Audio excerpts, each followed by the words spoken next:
Tervetuloa tänne Perusnaisten Helsingin vaalijutusteluun taas kerran. Tällä kertaa meillä on vieraina Sanna Sadeluoto ja Janna Rantanen, meidän upeat ehdokkaat. Ja aiheena tällä kertaa meillä on perheet, lapset ja nuoret Helsingissä. Tervetuloa mukaan. Moikka Janna ja Sanna. Jos vaikka aloitetaan, että Janna lyhyesti esittäytyy. Moi kaikille. Olen tosiaan Janna Rantanen, perussuomalaisten ehdokkaana täällä Helsingissä kuntavaaleissa.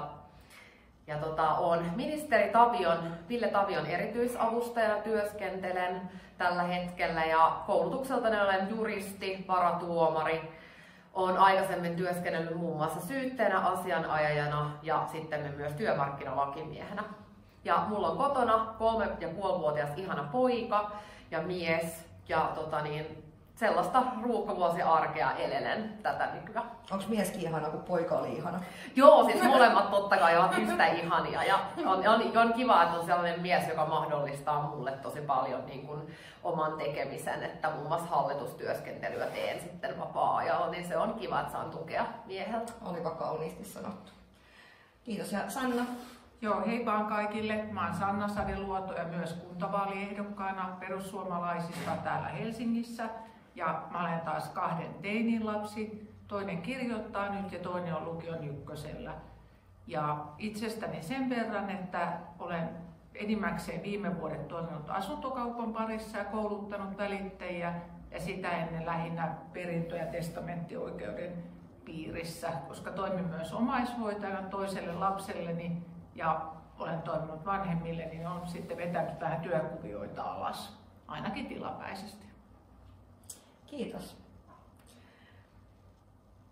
Jos vaikka aloitettaisiin ikäjärjestyksessä niin, että aloitettaisiin vauvoista ja pienistä lapsista, niin meillähän on Helsingissä paljon lapsiperheitä, mikä on hyvä asia. Ja sitten meillä on esimerkiksi tehtiin päätös poistaa Helsinki-lisä, eli tällainen kotihoidon tuen päälle tuleva ylimääräinen tuki. Niin Janna, sulla kun on pieni lapsi ja se on tällä hetkellä sullekin ajankohtaista nämä pienten lasten asiat, niin miten niin kotona olevia vanhempia tai perheitä tukea paremmin? Joo, siis kyllä mun mielestä Helsinki on Suomen kallein kaupunki asua ja elää. Ja erityisesti nyt tuli tänään justiin luin semmoisen uutisen, että erityisesti lapsiperheillä niin velkataakka on tosi iso myös. Että näähän silloin ruuhkavuosi-iässä niin perheellä niin silloin on isot kulut ja isot menot. Ja asuminen täällä on tosi kallista ja meidän on tosi tärkeää niin tehdä tästä vetovoimainen kaupunki verrattuna muihin lähiseudun kuntiin ja kaupunkeihin. Ja kyllä siihen vaikuttaa semmoinen lapsi- ja perhemyönteisyys. Ja yksi elementti tässä lapsi- ja perhemyönteisyydessä on ehdottomasti tämä NS-Helsinki-lisä, eli tämä kotihoidon kuntalisä. Ja mä oon jo vuodesta 2021 lähtien, silloin kun oma lapsi syntyi, niin siitä lähtien kampanjoinut tämän kuntalisän palauttamiseksi aiemmalle tasolleen Helsingissä. Että kyllä se olisi ehdottoman tärkeää. Se on pieni asia, mutta se on kyllä siinä sitä lapsiperhearkea elävälle, joka saa sitä kotihoidon tukea, niin se on tosi iso asia. Ja kyllä se on niin nimenomaan se perhe- ja lapsimyönteisyys, mikä tässä korostuu, että se olisi tosi tärkeää kyllä, että se palautettaisiin aiemmalle tasolleen. Mitäs sitten kun vastapuoli argumentoi sitä, että kun naiset pitää saada nopeasti työelämään ja varsinkin sitä, että lapset pitää saada varhaiskasvatuksen pariin ja tälleen, niin mitä siihen argumenttiin sanoisit? No tietysti sitten siinä jo ihan, jos me mietitään niin kuin nykyistä perhevapaa systeemiä, niin sehän on niin, että se perhevapaa-uudistus on tehty sitä kautta, että olisi mahdollista tasata niiden vanhempien välillä ne perhevapaat. Ja toivoisin, että myös rohkeammin esimerkiksi niin kuin VESeissä ja TESeissä näkyisi tämä, että niin kuin myös niille niin kuin ei-synnyttäville vanhemmille, eli käytännössä isille tulisi sitten lisää niin kuin näitä oikeasti, että he rupeaisivat pitämään niitä vapaita. Sehän vaatii yhteiskunnassa myös ihan asennemuutosta. Mä oon itse muun muassa Mothers in Business ry:n hallituksessa ja siellä niin kuin tämän kyseisen niin kuin, sote-järjestön tavoitteena on tämä yleinen niin kuin niin perheen niin kuin tasa-arvoisuuden niin kuin lisääminen. Ja se on niin kuin tosi keskeistä. Ja kyllä siis niiden asenteiden muokkaamisella siinä on meillä Suomessa edelleen vielä töitä. Ja uskon, että tämä on niin kuin yksi keino sit vaikuttaa siihen. Kyllä. Sanna, Joo, sulla tähän muutama sana, että tosiaan lapset on jo niitä lukioikäisiä, mutta mun aikana oli tämä Helsinki-lisä ja en koskaan pitänyt sitä hyvänä ratkaisuna, että se poistettiin. Musta se oli positiivinen signaali, vaikka en nyt sen takia kotona ollutkaan, mutta siitä lapsimyönteisyydestä. Mutta sitten semmoisen asian haluaisin nostaa eteen, että mun mielestä Helsingissä oli tosi hyvin hoidettu, kun lapset oli pieniä. Just meillä oli se roolijako niin, että mä olin kotona, miehellä oli silloin paljon naimisissa ja parempi palkka, niin meille se oli luonteva ratkaisu. Että perheethän on erilaisia ja eri vaihtoehdot sopii erilaisiin perhemalleihin. Ja mun mielestä perheiden pitää itse säilyttää autonomia siinä, mikä heille on paras ratkaisu. Sitä ei oikeastaan yhteiskunnan pitäisi mun mielestä ihan niin hirveästi säädellä. Niin meillä se toimi ihan hyvin. Ainut oli sitten ihan alussa, että kun me muutettiin Espoosta Helsinkiin, niin mä koin vähän yksinäisyyttä, koska ihan pienten kanssa niin omat kaverit oli jo sen verran vanhempia, että heillä oli isot lapset. Mä olin 38 ja 40, kun mä sain lapset. Mä olin tehnyt aika merkittävän työuran, niin mä myös kaipasinkin vähän tämmöistä breikkistä olla kotona. Ja mä koin hirveän tärkeänä itse, että silloin oli toi kirkon toiminta, seurakunnan toiminta. Me oltiin tuossa Munkkiniemen seurakunnan avoimessa mukana ja siellä varsinkin ujompi lapsi sai harjoitella sitä yksinoloa, toisiin tutustumista, tarhaan menoa. Itse sai vähän hengähtää. Mun lapset meni sitten oikeaan tarhaan vasta vähän päälle 3-vuotiaan, toinen oli 3,5-vuotias. Et se oli tosi hyvä ja samoin toi MLL:n kahvilat oli musta hyvä toiminta. Ja sitten laadukkaat leikkipuistot, joihin nyt pitäisi myös panostaa enemmän. Niin, koska eihän se pelkkä varhaiskasvatus päiväkodeissa tapahdu, vaan on kerhoja, on niin seurakunnan järjestämiä kerhoja kuin siellä leikkipuistoissakin. Tosi vähenemään päin. Mä oon ymmärtänyt, että monesta on nämä leikkitoiminnan kerhot saanut loppua, mikä on tosi sääli, koska se tukee myös niitä vanhempia olemaan kotona. Meillähän on, mitäs mieltä olette niin jättipäiväkodeista? Et nehän on myös sellaisia, mikä monta vanhempaa pelästyttää, että pitäisikö laittaa se 1-vuotias sinne yli 100 lapsen päiväkotiin. Niin sitten jos ei lapsia tueta, tai siis perheitä tueta pitämään lapsia kotona, jos perheet näin haluaa, niin tässä ei kukaan voita, että mitäs nämä jättipäiväkodit? Sanoinko mä käydä? Niin mä itse kauhistun pelkästään ajatuksesta ihan sen takia, että on niin paljon virikkeitä ja meteliä ja mun mielestä siitä tulee lapselle aika paljon keskittymisongelmia ja jopa stressiä. Mä oon ehdottomasti pienten yksiköiden kannalla. Itse olin tässä hirveän tarkka. Valitsin semmoisen päiväkodin, jossa ruoka tehtiin paikan päällä, siellä oli oma keittiö ja ryhmäkoot oli pieniä. Tosin se maksoi mulle enemmän, mutta se oli mun valintani siinä tilanteessa.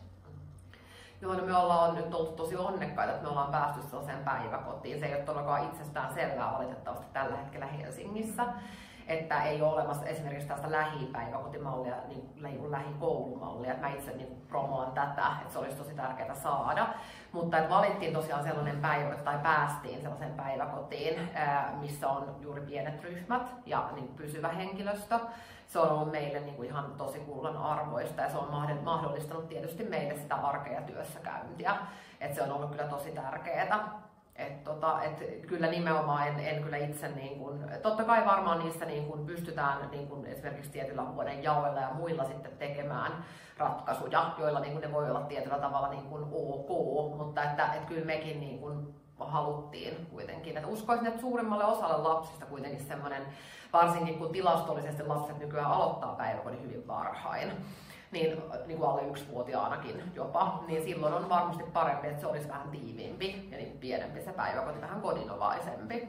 Kyllä, ja mä näin entisenä päiväkodin tätinä, sanon, että mä uskon, että myös työntekijöille päiväkodissa se on mielekkäämpää olla pienemmässä yksikössä kuin isossa, jossa ei tunne kaikkia lapsia ja on sitä enemmän hälinää, niin kuin Sannakin sanoi, niin se on myös aikuiselle mukavempaa. Et toivotaan, että tämä ei nyt mene sellaiseksi, että kaikki pienet päiväkodit laitetaan yhteen ja muodostetaan yhä enemmän niitä jättipäiväkoteja. Mutta perheistä vielä sellainen ajatuksia siitä, että nythän meillä on sellainen tilanne, että muuttovoittoa Helsinkiin tulee lähinnä ulkomailta. ei siis ainoastaan pakolaisia vaan turvapaikanhakijoita tähän on laskettu mukaan, vaan siis kaikki muuttovoitto, 3/4 muuttovoitosta Helsinkiin tulee ulkomailta. Kun taas samaan aikaan meiltä muuttaa suomalaisia lapsiperheitä tonne Uudellemaalle lähinnä, niin mitä mieltä te olette tästä? Sanna vaikka voi aloittaa. No, mulla on semmoinen kokemus omien lasten osalta, että halusin laittaa ne sitten hieman myöhemmin tuonne englanninkieliseen leikkikouluun, joka oli täysin englanninkielinen. Ja siinä oli tärkeää, että me puhuttiin kotona täysin suomea, jotta se oli johdonmukaista. Mä fanitan 2 ihmistä, Keltikangasta ja sitten Sinkkosen Jaria. Ja mä ajattelin, että katsotaan miten ne herkkyyskaudet toimii. Ja liittyen tähän maahanmuuttoon, niin mä oon sitä mieltä, että mitä pienempi lapsi sitten menee sinne tarhaan, niin esimerkiksi kielen omaksuminenhan on universaalia, meillä aivot toimii suhteellisen samalla tavalla. Ei se niin hirveän vaikeaa ole, että se on vaan tärkeää, että mennään ja puhutaan ja osallistutaan. Et mun mielestä Suomessa on menty vähän liikaa siihen malliin, että tehdään kaiken maailman erityisjärjestelyjä, jotta lapsi sopeutuisi ainakin näistä kielellisistä syistä. Että kyllä se niin kuin siinä vaiheessa, kun ne herkkyyskaudet on tuossa, sanotaan nyt 3-vuotiaasta ylöspäin kouluikään, niin väitän, että kielen oppii aika helposti olemalla toisten kanssa. Ja tähän haluan vielä sanoa, että nyt kun on tehty tämä uudistus, että Itä-Helsingissä ja näköjään Länsi-Helsingissäkin on palkattu kerho-ohjaajia, jotka puhuvat muun muassa arabiaa tai somaliaa, niin mä pidän sitä ihan järjellisenä tässä taloustilanteessa.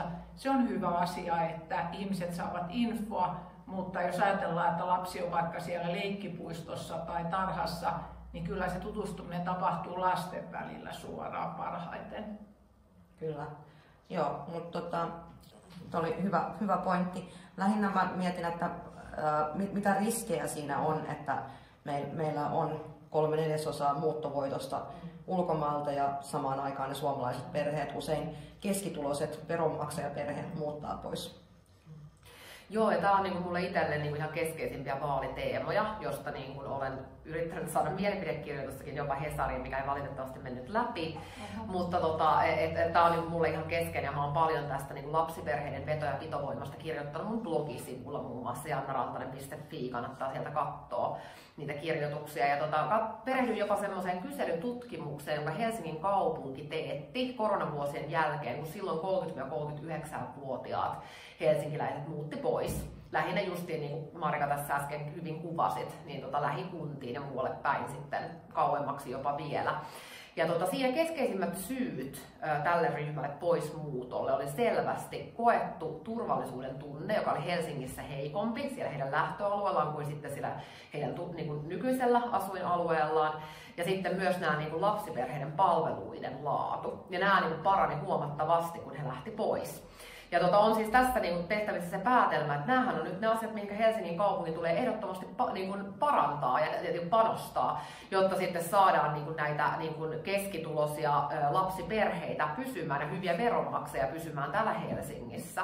Ja totta kai nimenomaan se, että sanon vielä tästä maahanmuutosta sen verran, että minulle ei ole mitään väliä sillä, että minkä värinen tai rotuinen tai niin kuin mistä päin maailmaa ihminen on, joka tulee tänne Suomeen. Minulle se on tervetuloa tänne silloin, jos tulet tänne tekemään töitä, maksamaan veroja, integroitumaan ja rakentamaan tätä yhteiskuntaa ja opettelemaan kielen, niin tervetuloa tänne vaan. Niin kuin ihan, että minullakin on tietysti oman työnikin kautta paljon niin kuin kansainvälistä verkostoa ja se ei ole todellakaan mikään, niin kuin, että tervetuloa tänne kaikki, mutta näillä ehdoilla. Ja sitten jatketaan, nyt ollaan käsitelty vauva-asiat tai pienten lasten asiat, niin sulla on lukiolaisia ja teiniästä kokemusta jo, niin meillähän on Helsingissä, meillä on nuorisokeskuksia lähes jokaisessa kulmassa ja on maksuttomia harrastuksia ja kaikenlaista. Onko jotain muuta, mitä meidän teinit ja nuoret tarvitsisi Helsingiltä?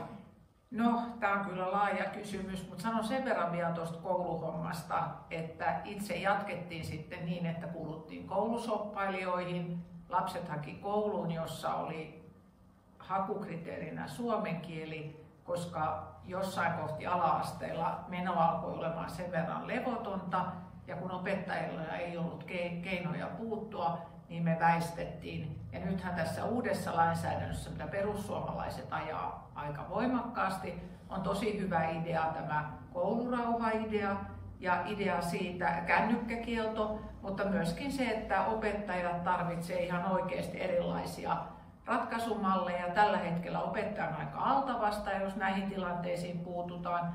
Ja oman perheen kokemuksena mekin siis väistettiin. Minun mielestäni kiusaajan tulee aina väistää, ei toisinpäin. No tuosta tulee hyvä aasinsilta siihen, että koulurauha. Perussuomalaiset on puhunut paljon koulurauhasta. Meidän kuntavaaliohjelmassakin puhutaan koulurauhasta ja paljon eri lainsäädäntöä, kännykkäkieltoa sun muuta yritetään pyrkiä siihen, että vähän parannetaan koulurauhaa. Niin lyhyesti, mitä teille tarkoittaa sana koulurauha, Janna? Joo, siis kyllä mä sanoisin, että se tärkein lähtökohta on se, että jokaisella lapsella ja nuorella tulee olla oikeus oppia ja keskittyä siihen opetukseen. Ja tämähän varmistetaan tietysti niin kuin riittävillä resursseilla ja sillä, että on sellaista henkilökuntaa, joka viihtyy siellä koulussa ja haluaa olla siellä, on motivoitunutta.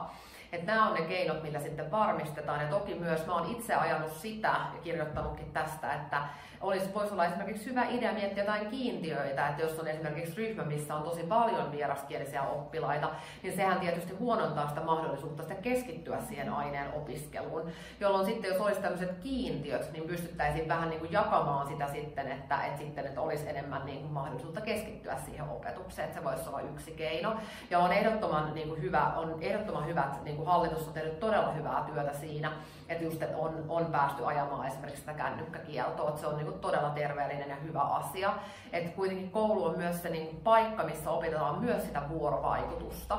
Ja sehän kehittyy sitten parhaiten, kun pääsee olemaan vuorovaikutuksessa muiden kanssa, eikä pelkästään sen älylaitteen kanssa. Just näin. Sanna. No sen verran on omasta kouluajastani aikaa, että kuitenkin ottaisin sieltä työkalupakkiin ihan, silloin puhuttiin tarkkailuluokasta, no siinä sanassa on stigma, sitä en käyttäisi, mutta mahdollisuuden siirtää oppilas toisenlaiseen opiskeluun siellä koulun sisällä, enemmän miesopettajia ja tietynlaista auktoriteettia ja sitten taas tietyn ajan jälkeen takaisin sinne omaan luokkaansa, kunhan ensin on varmistettu, että se työrauha ja opiskelu sitten on lähtenyt etenemään. Sitten toinen asia, jota pidän aika tärkeänä, omana aikana oli tasokursseja. Sitäkin sanaa voidaan tarkastella, mutta kyllä meillä oli tosi rauhallista, koska silloin myös jokaiselle saatiin vähän paremmin räätälöityä sitä, mikä oli hänen opiskelumotivaatiossaan, ja sitten kyllähän niitä liikuteltiin rajojen yli, ettei se ollut sillä tavalla lukittua, että siinä oli paljon hyvää, että niitä niin kuin kannatan kyllä. Joo, ja siis että sen mielipidekirjoituksen, tai en mielipidekirjoituksen, vaan blogikirjoituksen on myös kirjoittanut tästä aiheesta, että myös on tosi tärkeää, että ne niin kuin lahjakkaat lapset saa niin kuin motivaatiota opiskella ja heillä pysyy mielenkiinto ja heillä pysyy se haaste siihen koulun käyntiin. Ja tämähän varmasti mahdollistettaisiin juuri tällä Sannan kuvaamalla näillä erilaisilla tasoilla. Koska niin kuin valitettavasti se, että jos sitten on tämmöisiä niin kuin paljon niin kuin häiriöitä siinä luokassa ja niin kuin esimerkiksi joillekin se kielitaito on tosi hankala, niin silloinhan yleensä se niin kuin taso kaikilla laskee. Ja jos me halutaan pysyä niin kuin teknologian ja innovaatioiden kärkimaana, niin meidän tulee ehdottomasti panostaa meidän koulutukseen. Ja sitten tuosta vielä haluan sanoa sen, että kun täyttelin noita vaalikoneita, niin harvasta asiasta hermostun, mutta se on kyllä tosi sydämen päällä, että kun siellä aina kysyttiin sitten tätä suhtautumista painotettuun opetukseen, niin itselleni se on todella tärkeä asia, koska nyt kun omat lapset on isompia, niin on nähnyt jo monta nuorta, jotka sitä kautta ei olekaan näköalattomia, vaan löytänyt itselleen jonkun kiinnostuksen, joka saattaa kantaa vaikeissa elämäntilanteissa ja olla tosi iso osa sen nuoren identiteettiä, ja siitä saattaa parhaimmillaan tulla vaikka ammatti, niin missään tapauksessa se ei ole keneltäkään pois, varsinkin kun niihin haetaan ilman rahaa. Kuka tahansa saa Suomessa hakea. Ainut on vaan, että sitä tarjontaa saisi olla enemmän. Joo, näinhän se on. Mutta palatakseni siihen, että nuoret tarvitsee vielä vähäksi aikaa, niin meillähän on tosiaan maksuttomia harrastuksia tarjotaan ympäri Helsinkiä, on nuorisoasian keskuksia ympäri Helsinkiä, on etsivää nuorisotyötä. Mitä me tarvittaisiin, että me saataisiin meidän nuoret voimaan paremmin? Et kaikki ei kyllä voi johtua ilmastoahdistuksesta, vaan meillä on oikeasti pahoinvoivia nuoria täällä.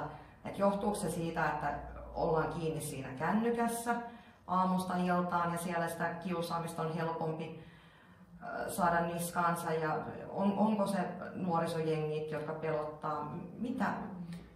No, tosi monialainen kysymys, että siinä ei meillä riitä aika tähän, mutta semmoisen on kiinnittänyt huomiota, että nykyisin, kun varsinkin nuorilla tytöillä on ahdistuneisuushäiriö lisääntynyt tosi voimakkaasti, toki myös masennus, mutta varsinkin se ahdistuneisuus, että mikä sen aiheuttaa. Mun mielestä entistä nuoremmat joutuu olemaan vähän niin kuin aikuisen roolissa, on ilmastoahdistusta, on ehkä johtuen tästä Ukraina-Venäjä-tilanteesta sota-ahdistusta ja paljon tämmöistä sitten on seksuaalisen identiteetin kanssa, kun nuoruuteen kuuluu se etsikkoaika, niin paljon tämmöistä, joka voi sitten niin kuin tavallaan ne vaatimukset on niin kuin aikuisen aivoille, aikuisen ymmärrykselle, vaikka ei oikeasti vielä olla siinä vaiheessa.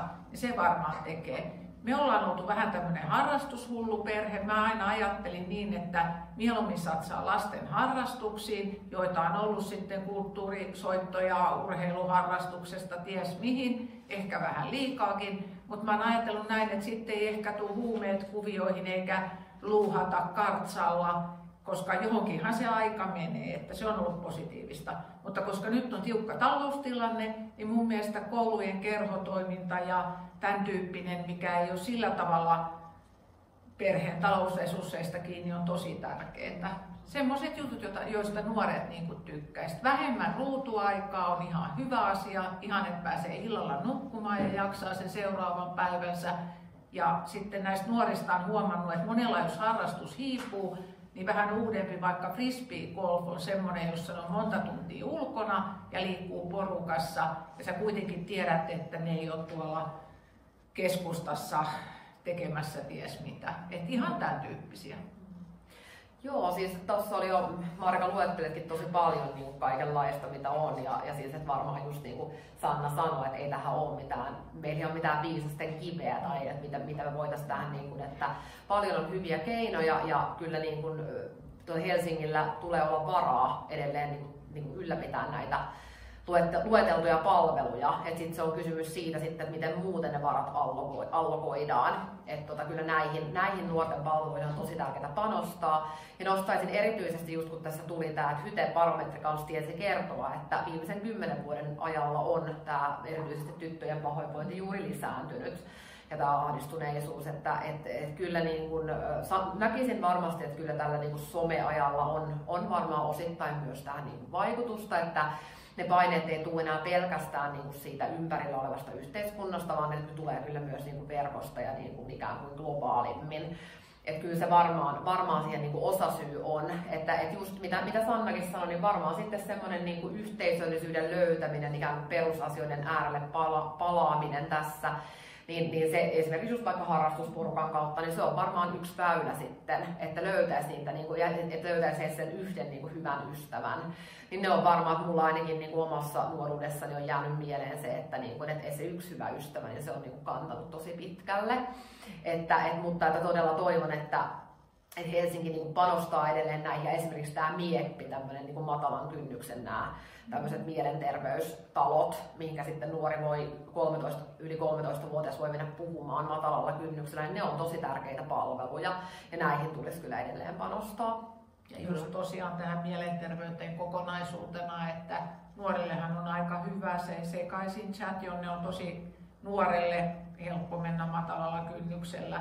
Ja muutenkin niin kuin turvata, nythän tällä hetkellä se on 29-vuotiaaksi mielenterveyspalvelut nuorille, mutta kyllähän siinä on tarvetta varmasti myöhemminkin, riippuen tietenkin taloustilanteesta. Ja se on tietysti hyvä käänne myös, että hallitus tätä terapiatakuuta on nyt tukenut, että taas kerran Tämä hallitus sai läpi terapiatakuun nuorille, toisin kuin viime hallitus. Tästä pitää olla tosi onnellinen. Ja myöskin pitää, siis Helsingissähän moni asia on retuperällä, mutta moni asiahan on hyvin. Se pitää todeta. Ja vielä kun sais ne hyvät asiat jotenkin mainostettua myöskin, että saataisiin ne suomalaiset lapsiperheet pysymään täällä, varsinkin ne keskiluokkaiset veronmaksajaperheet, niin että aika useinhan keskitytään niihin huonoihin asioihin, vaikka Helsingissä on perheelle todella paljon hyvääkin. Kuitenkin on paljon maksutonta ja tälleen, mutta mulle tuli mieleen, että kun monessa